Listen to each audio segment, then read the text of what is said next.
Don't get on that flight.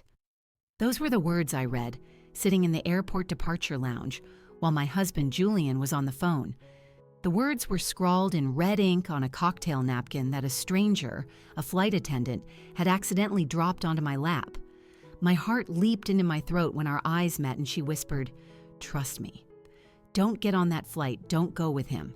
In an hour, I would have to choose between believing a complete stranger or the man I had vowed to love until death do us part. But before I continue, make sure you're subscribed to the channel and drop a comment below. Where are you watching this from? We love to know how far our stories are reaching." Chicago O'Hare International Airport was a chaotic mess that Friday morning. I was waiting patiently in the VIP lounge, my head resting against my Prada handbag, a gift from Julian on our last wedding anniversary 7 years together. And according to him, this trip to Miami was meant for us to reconnect. What I didn't expect was that someone was planning to permanently disconnect me from this world. Julian walked over with 2 coffees. His blue eyes, usually so warm, seemed distant. Over the past few months, I had noticed subtle shifts in his behavior. Calls answered in other rooms, text messages quickly deleted when I got close. A different perfume that I occasionally caught on his shirt, I had chalked it all up to stress. The merger at his company was consuming all his time. "Everything okay, Eleanor? You look a little pale," he said, handing me the coffee. "Just a bit tired," I replied, avoiding his gaze. The napkin felt like a burning coal in my pocket. My fingers trembled slightly around the warm cup I needed to get to the restroom to read that note again. I needed a moment alone to process what was happening. "I'm just going to pop to the ladies' room," I said, forcing a casual smile. Julian nodded distractedly, already absorbed in his phone. There it was again, that furtive glance, as if he was afraid I might see his screen. In the restroom, I locked myself in a stall. My breath came in ragged gasps. As I pulled the napkin from my pocket, I carefully unfolded it. There was more written inside. "Your name is on a $7 million life insurance policy. Taken out 2 weeks ago, you're supposed to fall from the hotel balcony. He has a mistress. Find me at the main coffee shop in 10 minutes. I have proof. My name is Clara." My stomach churned. The nausea was instantaneous. This couldn't be true. Julian? Planning to kill me? I wanted to laugh at how absurd it all sounded, but something deep inside me turned to ice. The little changes, the secrets, the sudden trips. And why was he so insistent on this Miami trip when I had suggested we postpone it? I splashed cold water on my face, staring at my reflection in the mirror. Who was that woman with the terrified eyes? I needed to pull myself together. It could be a sick joke or someone trying to blackmail us, but what if it wasn't? I walked slowly out of the restroom, watching Julian from a distance. He was now on the phone again, his voice low. His body turned away from the crowd. His gestures were tense. Instead of going back to our seats, I made my way to the coffee shop. My heart was pounding so hard I could hear the pulse in my ears. I scanned the room, searching for the flight attendant. There she was, at a corner table out of her airline uniform, but I recognized her face. Our eyes met, and she gave a discreet nod for me to approach. "Mrs. Eleanor," she said as I sat down, "I'm Clara. I used to work the same flight your husband takes to Dallas. How do you know my name?" "What is happening?" I whispered. She glanced nervously around before opening a folder filled with documents. "Your husband and I were involved," she said, avoiding my eyes. "It lasted for 6 months. It ended when he met Sophia, his new business partner." The floor seemed to vanish from under me. I felt dizzy, gripping the edge of the table to steady myself. "I'm not here to cause trouble in your marriage," Clara continued. "I'm here because I overheard things that terrified me." She slid a sheet of paper across the table. "This is a copy of the insurance policy, $7 million, with him as the sole beneficiary, taken out 2 weeks ago." I stared at the document, recognizing Julian's signature. My throat tightened. "And this," she said, handing me her phone, "this is a recording of a conversation I accidentally overheard between him and Sophia. I was at his apartment when they arrived. They didn't see me. I pressed play with trembling fingers. Julian's voice filled my ears, talking about the perfect accident and how no one would suspect a thing, not after all the happy posts on social media.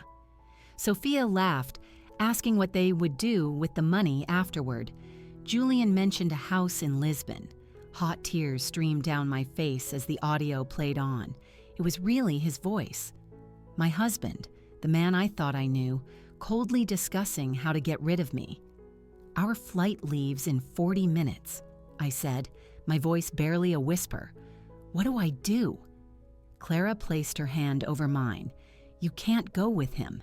Maybe it's best to fake an illness, something to stop the trip." Just then, I saw Julian walking through the central area of the airport, looking around, probably searching for me. Our eyes met for a second, and I saw his face shift. The mask briefly fell away. Surprise, irritation, and something cold I had never noticed before. "He's coming this way," I whispered, terrified. "What do I do now?" Clara squeezed my hand. "Be strong. Pretend you're sick. Do whatever it takes to not get on that plane." Julian was approaching quickly, his face now composed into an expression of concern that seemed so genuine that, for a moment, I doubted everything I had just discovered. "Eleanor, I've been looking for you. We're about to be late," he said, looking curiously at Clara. "Who's your friend?" I took a deep breath.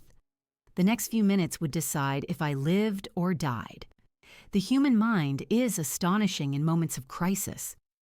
As Julian waited for my answer, an icy calm settled over me, a clarity I had never experienced before. "Julian, this is Clara." "We met in the coffee line," I answered, forcing a smile. I was feeling a bit dizzy, and she kindly offered me a place to sit. Clara nodded, her face a mask of polite indifference. The anguished woman who had shown me proof of my own death sentence just minutes ago was gone. "A pleasure," Julian said, extending a hand, which Clara briefly shook. His eyes scanned her, trying to assess if she posed any kind of threat. Apparently satisfied, he turned his attention back to me. "Dizzy. Are you okay to fly?" he asked, his concerned tone now sounding like the cruelest lie. I placed a hand on my stomach, feigning discomfort. "Actually, I feel worse. I think it was something I ate for breakfast." "Honey, I'm sure it'll pass," Julian insisted, placing a hand on my back. His touch, once comforting, now sent a shiver down my spine. "It's probably just flight anxiety. Once we're in the air, you'll feel better." I could feel the firmness behind his kind words. He wasn't going to accept canceling this trip easily.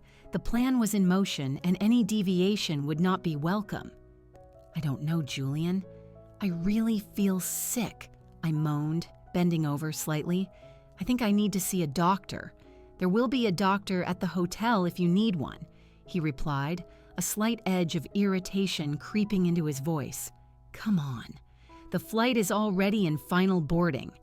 I glanced desperately at Clara, who remained silent but whose eyes were sending me messages of encouragement. "I'm not going to make it," I said, standing up abruptly. "I'm sorry. I'm going to... And then, in an award-worthy performance, I allowed my body to collapse onto the coffee shop floor. My fall had the desired effect. People turned to look. Employees rushed towards me. Julian, caught off guard, had no time to catch me. "She's fainted." "Call an ambulance," someone yelled. I kept my eyes closed as I felt hands helping me, worried voices all around. Julian was calling my name, his voice a mixture of shock and utter frustration. "Mrs. Eleanor, can you hear me?" a stranger's voice asked, likely one of the airport paramedics. I slowly opened my eyes, feigning disorientation. What happened?" "You fainted, ma'am. We're taking you to the airport infirmary for an evaluation." Julian was by my side, holding my hand too tightly. "I don't think that's necessary. She just needs some water and sugar," he tried to argue. "I'm sorry, sir, but it's standard procedure. We can't clear a passenger who has fainted to board without a medical evaluation." I saw the muscle in Julian's jaw clench, a sign of contained anger I knew well. He was losing control of the situation. "Julian," I murmured. playing the part of a fragile woman I don't think I can travel today. "We'll figure this out, darling," he replied, his tone forcedly gentle. "Let the doctors check you out first. In the infirmary, after a basic checkup, the on-duty doctor was firm. Unstable blood pressure, ma'am. I do not recommend you fly today. I suggest you see your cardiologist as soon as possible." Julian's expression was a contained storm. As the doctor wrote something on a clipboard, he leaned in and whispered in my ear, "This is ridiculous, Eleanor. You were fine an hour ago." "I'm sorry, Julian. I can't control when I feel sick," I answered, keeping my voice low and frail. "Are you her companion?" the doctor asked Julian. "I'm her husband," he replied curtly. "Well, sir, your wife is not fit to fly today. I suggest you reschedule your trip." I watched Julian's plan crumble before his very eyes. He ran a hand through his hair, another gesture I knew well, one of frustration. "Right. I'll handle this," he said, stepping out of the room to make calls. The moment he was gone, I grabbed my phone. My hands were shaking so much I nearly dropped it. I quickly logged into my bank accounts. I needed to see how much cash I had available in case I needed to run. I swiftly transferred the maximum amount I could to a secondary account Julian didn't know about. It wasn't much, but it could buy me a few days' head start. When Julian returned, his face was composed again. "I managed to reschedule for Sunday," he announced. 2 days of rest and you'll be good as new." His smile didn't reach his eyes. I nodded weakly. 2 days. I had 2 days to plan my escape, gather evidence, and decide how I would confront the man who swore to love me but now planned my end. In the taxi back home, Julian was silent, typing furiously on his phone. Probably updating Sophia on the change of plans. I thought bitterly. The city blurred past the window. People went about their normal lives while mine was falling apart around me.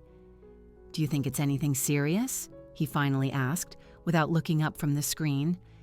"I don't know." "I hope not," I replied, watching him carefully.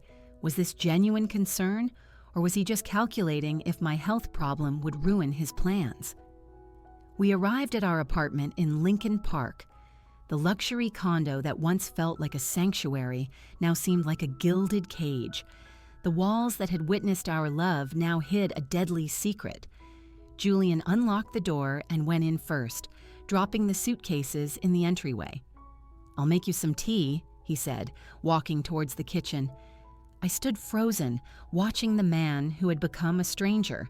How many times had he plotted my death while brewing me tea? How many nights had we slept side by side while he dreamed of my insurance money? My phone buzzed. A message from an unknown number. "It's Clara. Meet me tomorrow.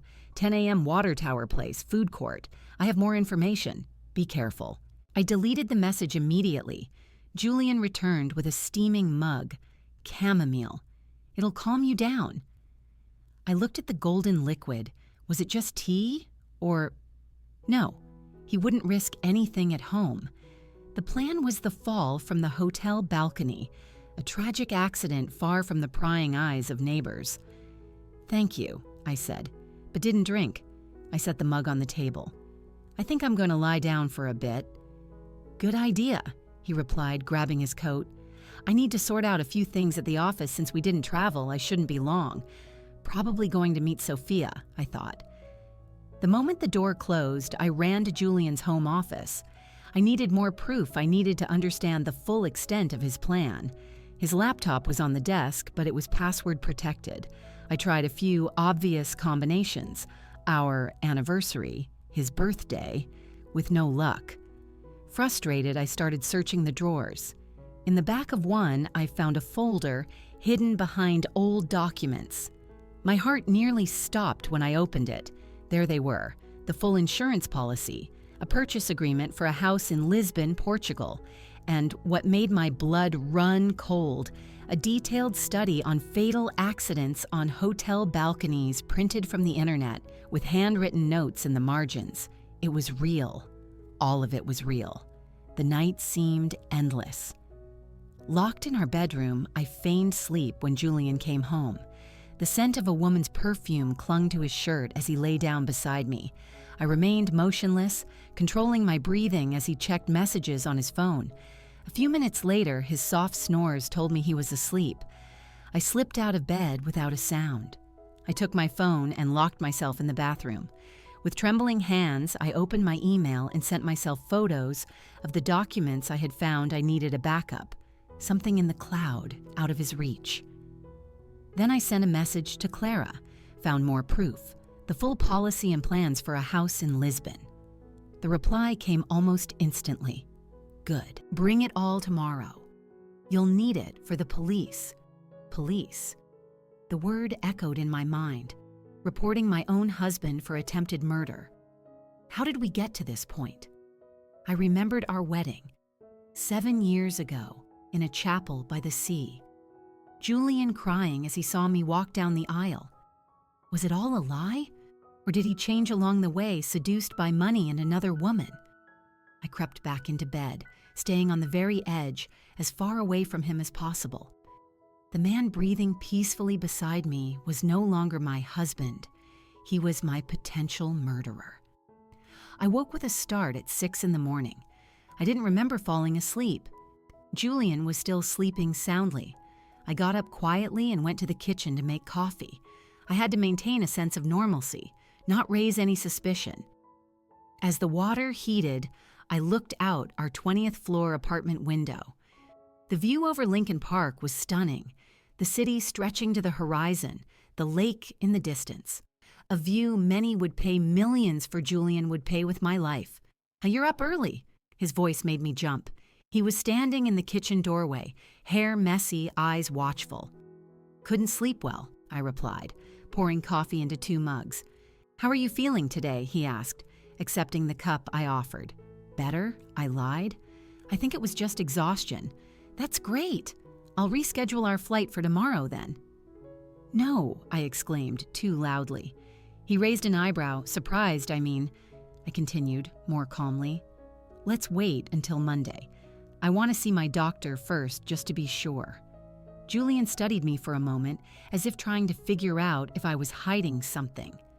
"As you wish," he finally replied, "but we can't postpone for too long. The hotel is non-refundable, and we've already paid for 2 expensive days." "I understand," I said, taking a sip of coffee to hide my nervousness. "I promise to decide by tomorrow." He nodded, seemingly satisfied. "I have a 9 o'clock meeting today, unforeseen issues from the canceled trip perfect. This would give me time to meet Clara without having to invent excuses." Julian left at 8:30 a.m. after a quick kiss on my forehead, a kiss that once meant affection and now made my skin crawl. The moment I heard the door close, I rushed to shower and get dressed. I chose discreet clothes, jeans, a black t-shirt, and a baseball cap to partially hide my face. I put the folder with the documents in my bag and left in a hurry. In the elevator, I ran into our neighbor, Mrs. Gable. "Eleanor, I thought you and Julian had gone on your trip. I had a last-minute health issue," I explained quickly. "What a shame," she commented. Julian seemed so excited about that trip. He was talking about it in the elevator yesterday, said it would be unforgettable. Unforgettable. A shiver ran down my spine. I arrived at Water Tower Place 20 minutes early. I chose a table in the food court with a view of all the entrances, where I could watch if Julian or anyone suspicious showed up. Clara arrived promptly at 10 a.m. She was wearing jeans and a simple blouse, her hair in a ponytail. She looked like an ordinary person, not someone involved in a murder plot. "You came," she said, sitting across from me. "Did you bring the documents?" I slid the folder across the table. Clara opened it quickly, her eyes scanning the contents. "This is even worse than I imagined," she murmured. "This man is meticulous. I can't believe this is happening," I said, my voice breaking. "Why would he do this? We have enough money. $7 million is never enough for people like him and Sophia," Clara answered bitterly. "Plus, there's the practical side. A divorce would be messy with the division of assets. Your death solves everything at once." I swallowed hard, feeling nauseous. What do I do now? Do I go to the police? Clara bit her lip thoughtfully. Technically, he hasn't tried anything yet. We have circumstantial evidence, the policy, the plans for Lisbon, the search history. It's convincing for us, but a good lawyer would pick it all apart. So I'm trapped? Just waiting for him to try and kill me to get better proof? Not necessarily. Clara hesitated. I have a friend, Marcus. He's an ex-cop, now a private investigator. He can help us build a stronger case. How? We can get Julian on tape. Make him talk about the plans somehow. The idea of confronting Julian terrified me, but what alternative did I have? Can I trust you, Clara? I asked, suddenly. How do I know you're not manipulating me for some reason I don't know? Her eyes met mine, steady and direct. Because I've been in your shoes, Eleanor. Not with Julian, but with another man. No one believed me until it was too late. I don't want the same thing to happen to you. Something in the intensity of her gaze convinced me, when can I meet this Marcus? This afternoon, 3 p.m. My apartment? She wrote the address on a piece of paper. Come alone and make sure you're not followed. Just then, my phone buzzed. A message from Julian. Meeting ended early, heading home. We need to talk. My blood ran cold. He's coming home now. Go, Clara said urgently. Act normal. I'll see you at 3 p.m. I rushed out of the mall, nearly tripping on the escalator. I got a taxi immediately and asked the driver to hurry. The whole ride, my mind raced with possibilities. What if Julian had discovered my suspicions? What if someone saw us at the mall? What if... The taxi dropped me at the entrance of our building 5 minutes before Julian arrived. I ran to the elevator, my legs shaking. When I got into the apartment, I rushed to the bathroom and splashed water on my face, trying to calm my breathing. I heard the key in the door just as I was in the kitchen, pouring a random glass of juice to look busy. Julian walked in, smiling. A smile that didn't reach his eyes. Hello, darling, miss me. That smile. There was something different about it. Something calculated that I hadn't noticed in 7 years of marriage, but which now stood out like a beacon in a dark night. How could I have been so blind? Of course, I replied, forcing a smile back as I offered him the glass of juice. Was the meeting productive? Julian tossed his briefcase on the sofa and loosened his tie. More or less. Sophia thinks we should postpone the merger, but I don't agree. Sophia. Hearing him say that name so casually made me sick to my stomach. The woman he planned to spend my insurance money with after I accidentally fell from a balcony. You seem tense, Eleanor, Julian commented, moving closer. His fingers touched my face in a caress that once would have brought comfort and now sent shivers down my spine. Still not feeling well? I'm just worried about these dizzy spells, I lied. I scheduled an appointment with Dr. Armstrong for Monday. Monday? He frowned. I thought we were rescheduling the trip for Sunday. I think it's better to wait for the results of the appointment, I insisted, subtly stepping away. I don't want to feel sick again during the trip. I saw frustration flash across his face, quickly replaced by a look of understanding. Julian was always good at hiding his emotions. How many lies had he told me with that same sincere face? Of course, your health comes first, he agreed, picking up his phone. I'll call the hotel and see if we can reschedule for next week. While he was on the phone, I turned to the sink, pretending to wash dishes. My mind was working a mile a minute. I needed to get out of there, to meet Clara and Marcus. I needed a plan. Rescheduled for next Friday, Julian announced, ending the call perfect for after your appointment. 7 more days. 7 days to gather enough evidence or find a permanent way out of this situation. Thank you for understanding, I said, trying to sound natural. I'm going to rest for a bit. I still feel weak. Go on. I have some emails to answer. I walked to the bedroom and closed the door, lying down on the bed. The clock read 12:30 p.m. I still had 2.5 hours until the meeting with Clara and Marcus. How would I get out without raising suspicion? My phone buzzed with a message from my friend Chloe. Hey, are you feeling better? Heard you got sick at the airport? Want some company? Chloe, my savior. I replied quickly. Much better, thanks. I'd love to grab a coffee with you today. How about 2:30 p.m.? The reply came in seconds. Sure. Your place? No, let's meet at the cafe in the bookstore on Michigan Avenue. I need to pick up a book too. Perfect. I breathed a sigh of relief. Now I had a legitimate excuse to leave. I rested for about an hour, pretending to sleep when Julian opened the door to check on me. Then I got up and took a long shower. I chose casual clothes, jeans, a t-shirt, sneakers. Nothing that suggested a secret meeting with my husband's ex-mistress and a private investigator. At 2:15 p.m., I left the bedroom. Julian was in his office, the door ajar. I knocked lightly. Julian, I'm going to meet Chloe for coffee.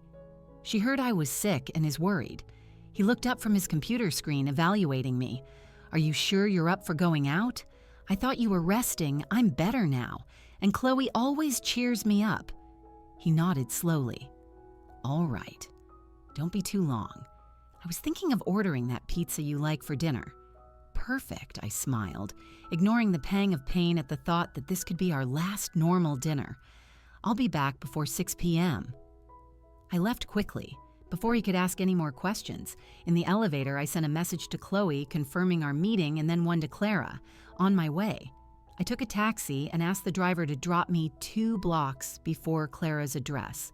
I walked the rest of the way, constantly looking over my shoulder, paranoid about being followed.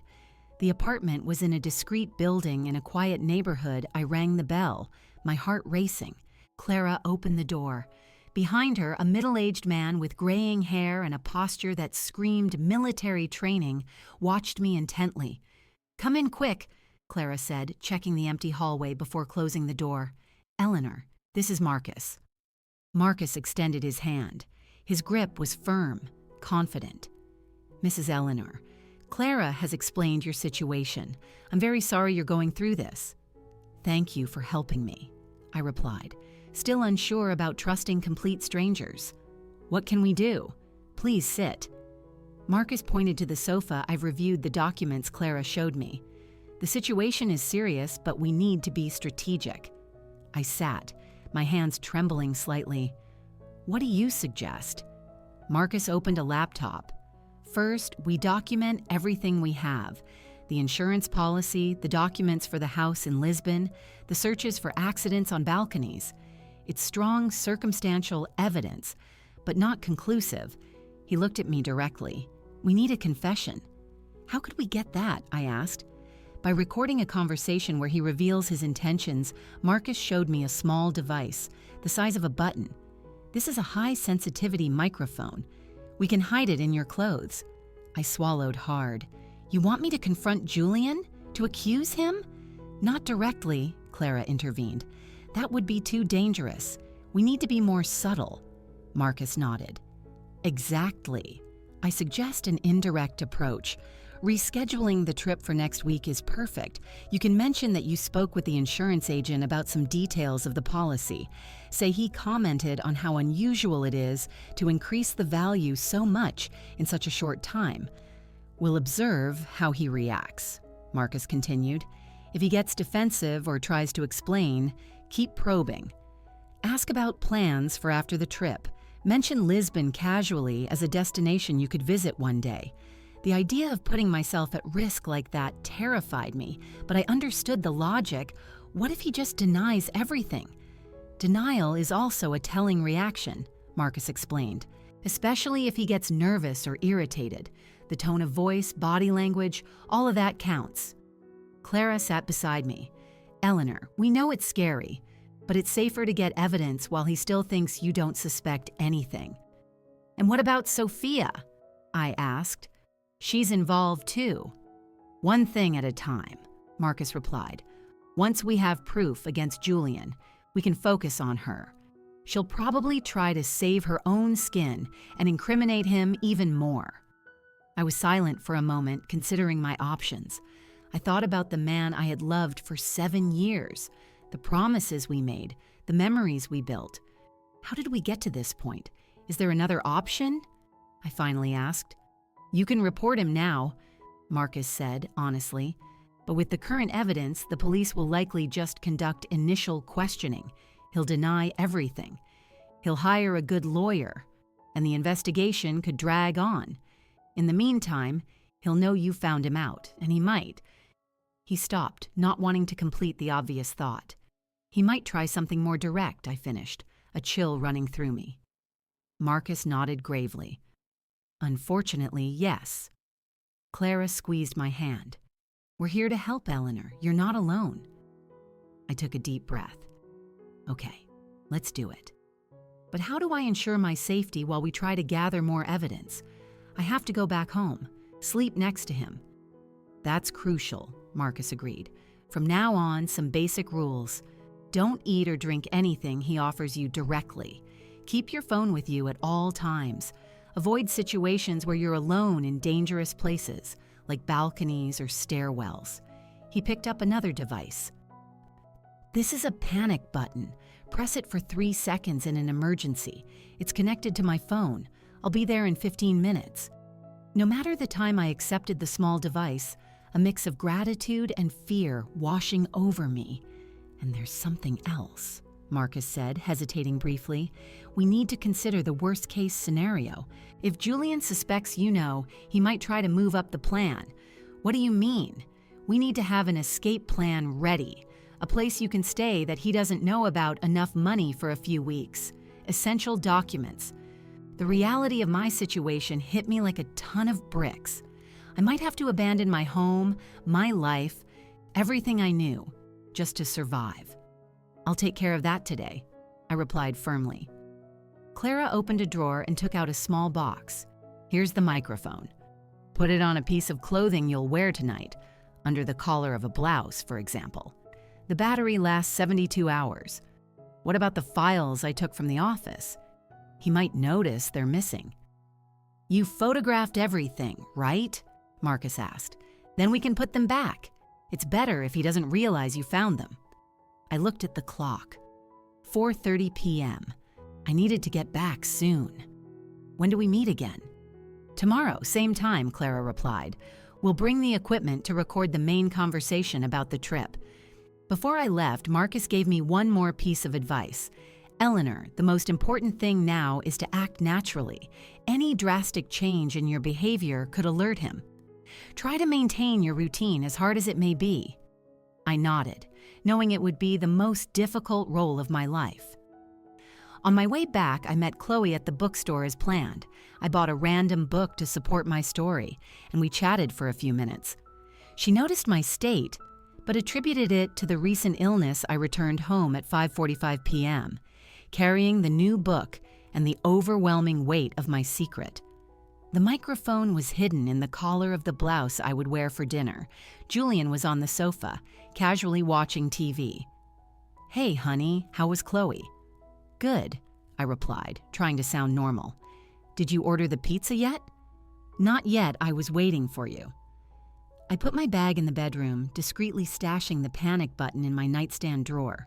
Then I went to the bathroom and changed my blouse, making sure the microphone was well hidden. When I returned to the living room, I found Julian opening a bottle of wine. I thought we should celebrate, he said, pouring 2 glasses. Celebrate what? I asked, my heart quickening. He smiled, handing me a glass. Our time together. We've been so busy lately we barely talk. I accepted the glass, but didn't drink. You're right, we've grown distant. Then a toast. He raised his glass to us. I faked a small sip, watching him over the rim of the glass. Could the wine be tampered with, or was I just being paranoid?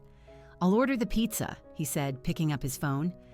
I took the opportunity to discreetly pour some of the wine into the plant next to the sofa.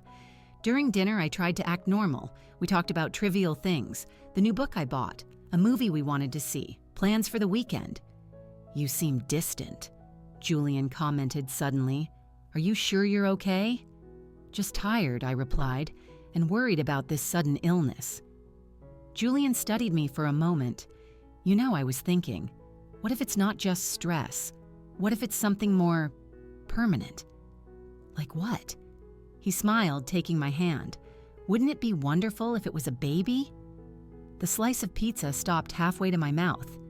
A baby? Was he suggesting I was pregnant while planning to kill me?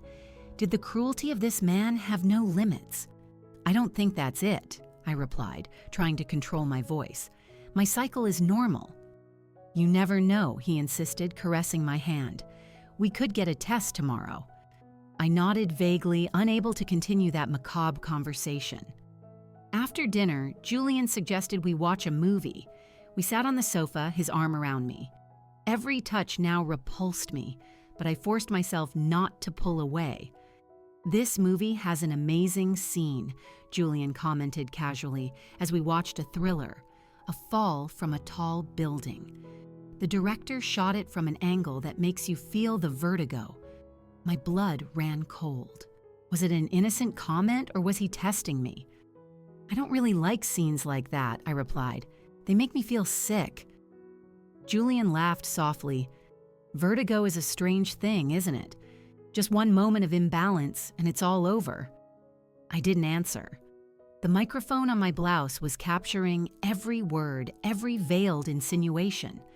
Later, in bed, I feigned sleep while Julian showered. I heard the water running, then the sound of him checking his phone. Probably messages for Sophia. When he finally lay down and fell asleep, I allowed myself to cry silently.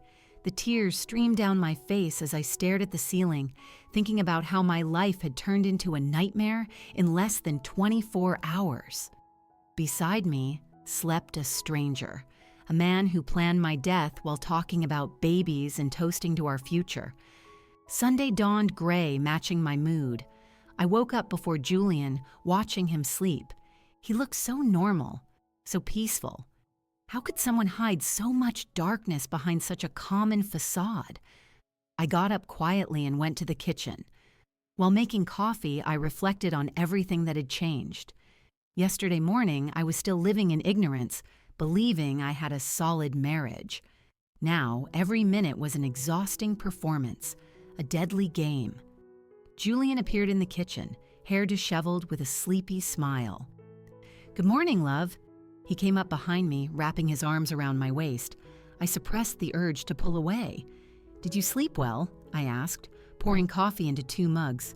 "Like a rock," he replied, taking his cup. "And you? You seemed restless." "I had some nightmares," I admitted. "A partial truth, nothing important." He studied me for a moment. "Do you want to go out today? Maybe lunch in the city? It might cheer you up." "Sure," I agreed, although the idea of spending hours faking normalcy felt like torture. Let me finish my coffee first. While Julian was in the shower, I checked my phone. A message from Clara. Mike worked perfectly. Marcus analyzed the recording, come at 3 p.m. Today. I breathed a sigh of relief. At least something was going right. Lunch at a restaurant by the park was surreal. The food was delicious. The breeze was pleasant. Other couples around us seemed genuinely happy.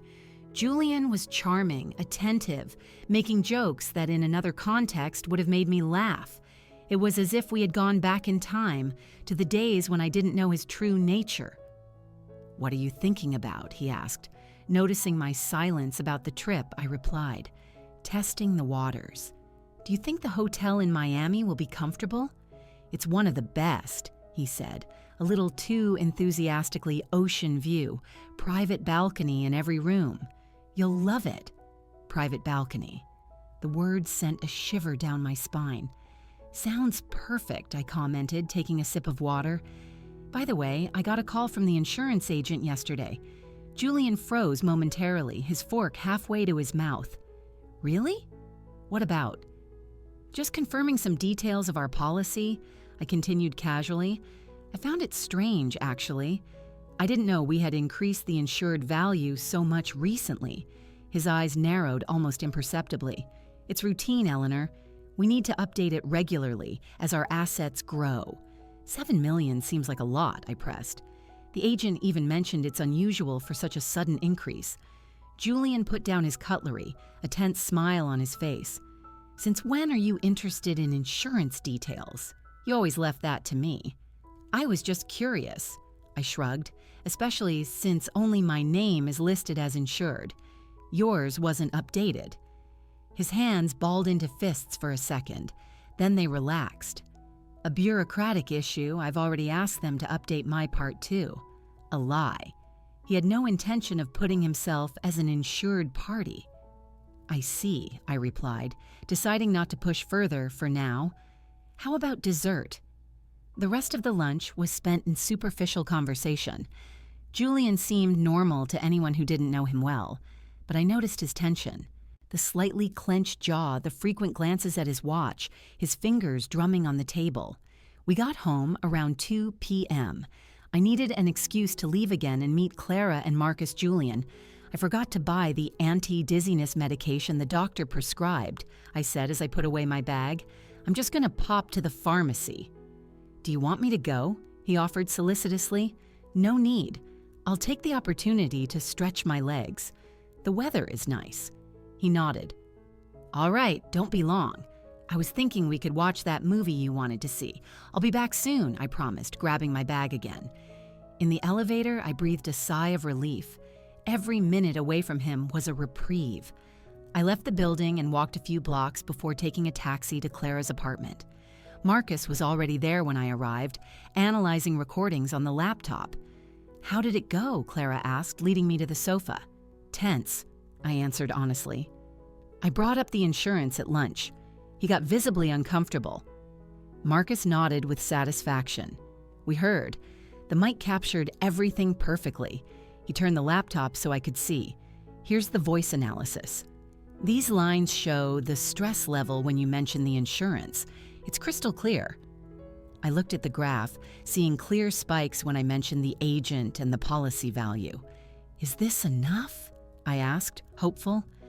Not yet, Marcus replied honestly, but we're building the case. He showed knowledge of the policy and got defensive when questioned.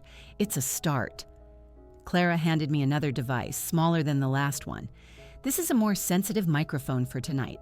And also, she hesitated, exchanging a look with Marcus. We think you should install a camera in the bedroom. A camera? Marcus explained. It's a security measure. If he tries anything while you're sleeping, we'll have proof. And if you decide to confront him, we'll have a visual record. The idea of being filmed in my own bedroom, even for my own safety, felt invasive, but I understood the necessity. Where would I put it? It's discreet, Marcus assured me, showing a small camera the size of a shirt button. It can go on a picture frame or on the bookshelf. The angle just needs to capture the bed and the bedroom entrance. I reluctantly agreed. And what about the conversation about the trip? How should I approach it? Tonight would be ideal, Marcus suggested. When you're relaxed, maybe watching TV, mention that you're excited about the trip, that the view from the balcony must be incredible. See how he reacts. And if possible, Clara added, ask about plans. If he's thought about changes, maybe living somewhere else. See if he mentions Lisbon. Marcus handed me a small memory device. The camera will record to this. You just have to plug it in discreetly. The battery lasts 48 hours.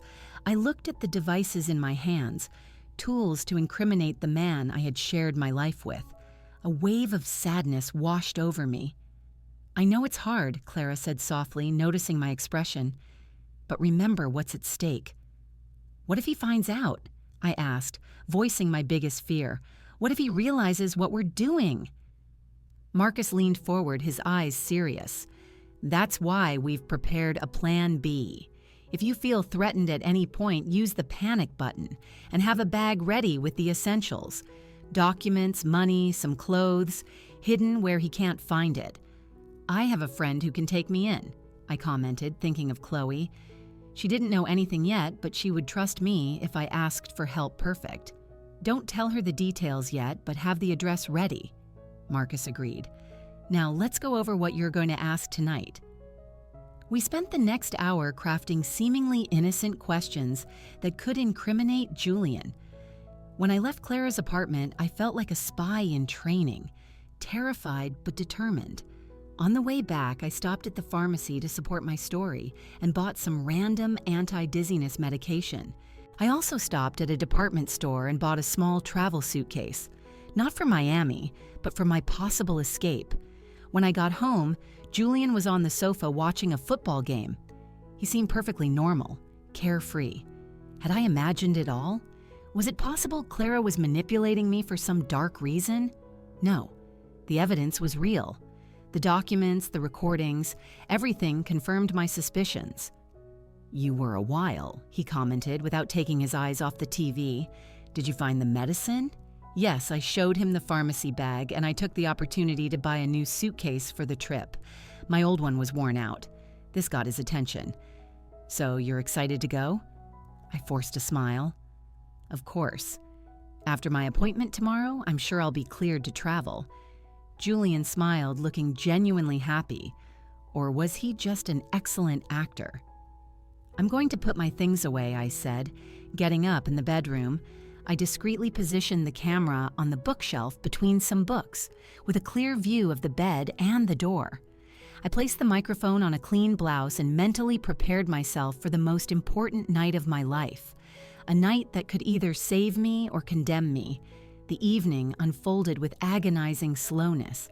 Every minute seemed to stretch as I waited for the right moment to start the conversation that could incriminate Julian. After dinner, which I could barely eat, we sat on the sofa to watch the movie he had chosen. Ironically, it was a thriller about betrayal. Julian seemed relaxed, his arm casually draped over my shoulder. His thumb stroked my arm in small circles, a gesture that used to comfort me and now made my skin crawl. The microphone hidden in the collar of my blouse recorded every sound, every breath. "This movie makes me think of our trip," I commented when a scene showed a couple in a luxurious hotel. Julian smiled, his eyes still on the TV. "Why is that?" "The hotel looks like the one we booked, that ocean view." I hesitated briefly. "Especially the balcony. It must be beautiful." I felt his body tense slightly beside me. "Yes, the balcony is impressive. It's on the 15th floor, panoramic view." "So high?" I asked, keeping my voice casual. I don't have a problem with heights, but I confess balconies make me a little nervous, especially after that news story about that woman who accidentally fell in San Diego. Julian shifted, adjusting himself on the sofa. Was he uncomfortable with the direction of the conversation? A good sign. "You've never mentioned a fear of heights before," he said with a hint of irritation. "Don't worry, the balconies are safe, with high railings. But accidents happen, right? I was reading about it recently, how people can slip or—" "Eleanor," he interrupted, his tone firmer, "why this sudden interest in balcony accidents? Do you have some kind of premonition about the trip?" This was my cue time to press a little harder. "Not really," I replied, feigning innocence. "I've just been thinking a lot about the future lately, about how quickly life can change." I took a calculated pause. "Have you ever thought about what it would be like if one of us wasn't here anymore?" Julian turned to look at me fully now. "The movie Forgotten." "What do you mean?" "You know, like with that insurance policy. If something happened to me, you'd be financially set. $7 million would be enough to start over anywhere, even abroad." His eyes narrowed. "Why are we talking about this now?" "I don't know. Maybe the dizzy spell at the airport got me thinking about fragility." I summoned my courage and added, "Have you ever thought about living outside the U.S.? Lisbon, maybe. I hear it's beautiful." The mention of Lisbon, the city where he planned to buy a house with my insurance money, was like a direct hit.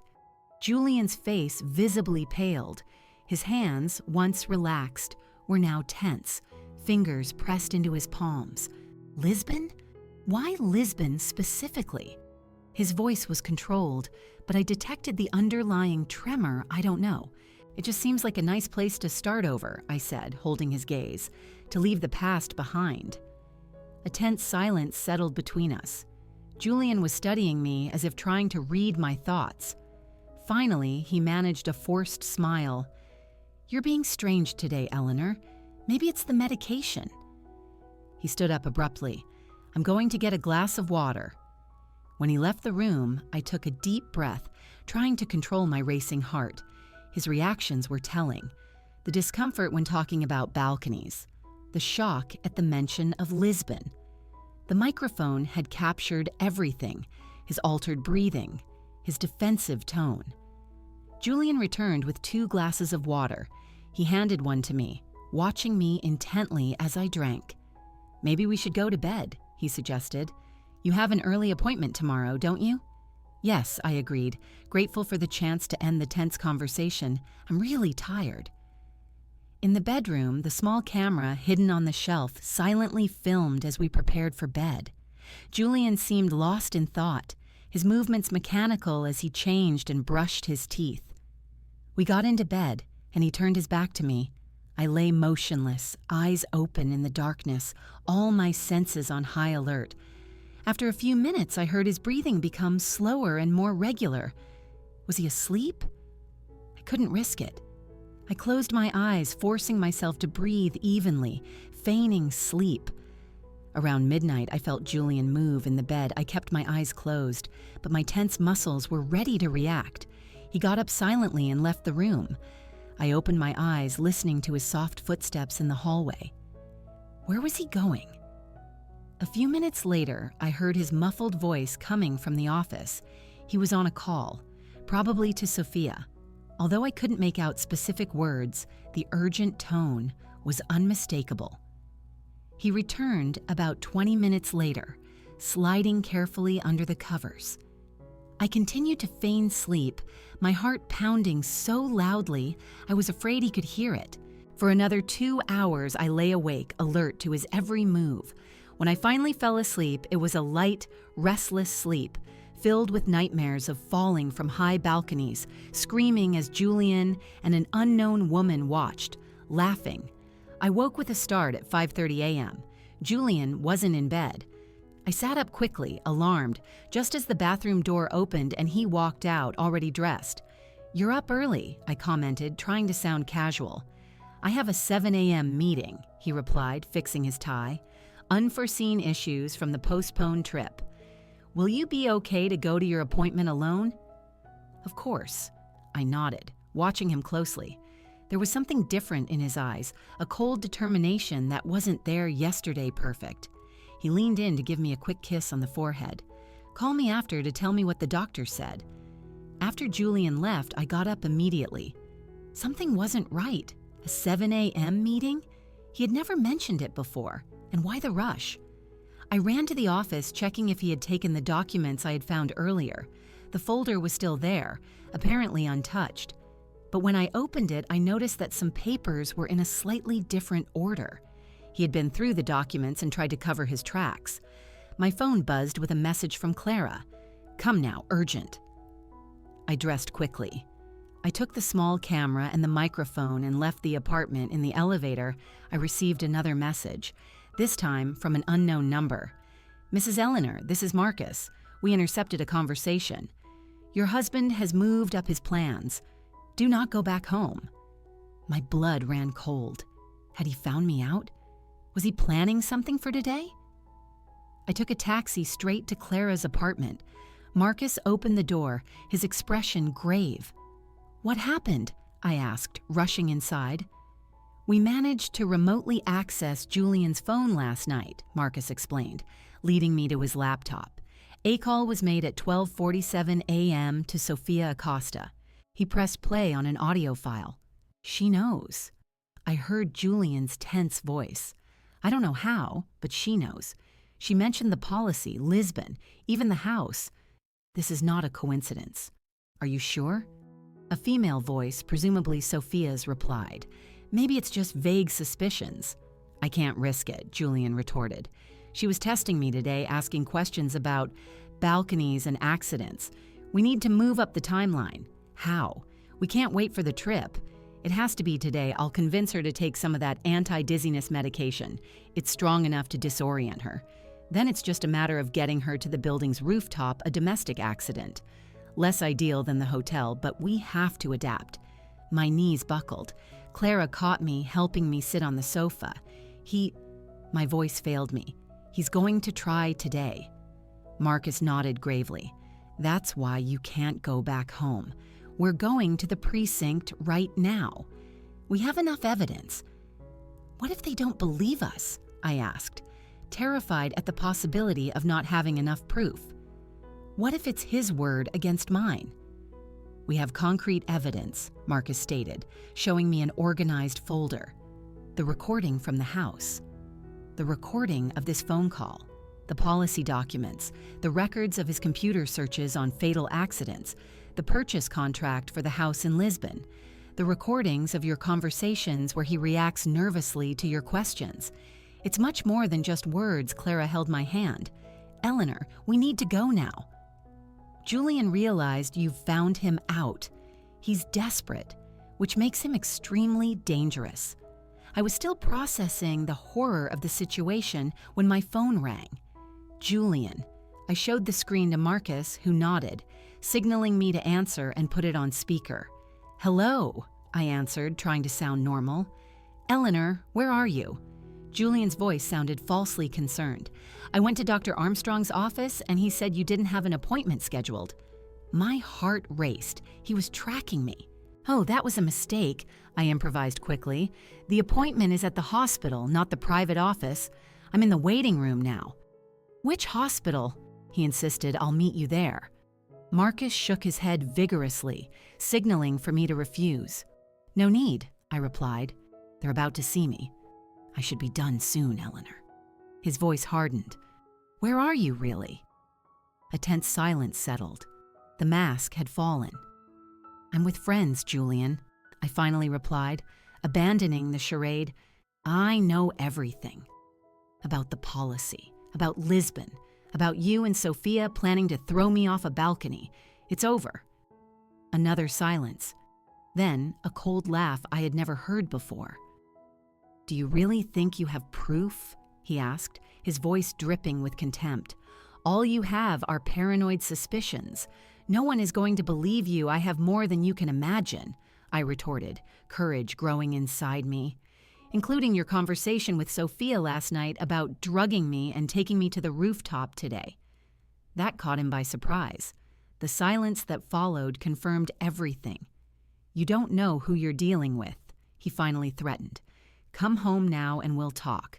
We can still sort this out." Marcus signaled for me to end the call. "I'm going to the police, Julian," I said, my voice firm. "It's over." I hung up the phone, my hands shaking violently. "Let's go," Marcus said, already grabbing his keys. "He'll try to find you. It's not safe for us to stay here." We left in a hurry, with Marcus constantly checking that we weren't being followed. Clara drove to the nearest police precinct, while I hid in the back seat. At the station, we were met by a commander named Sophia, who listened to my story with professional seriousness. Marcus presented all the evidence we had gathered.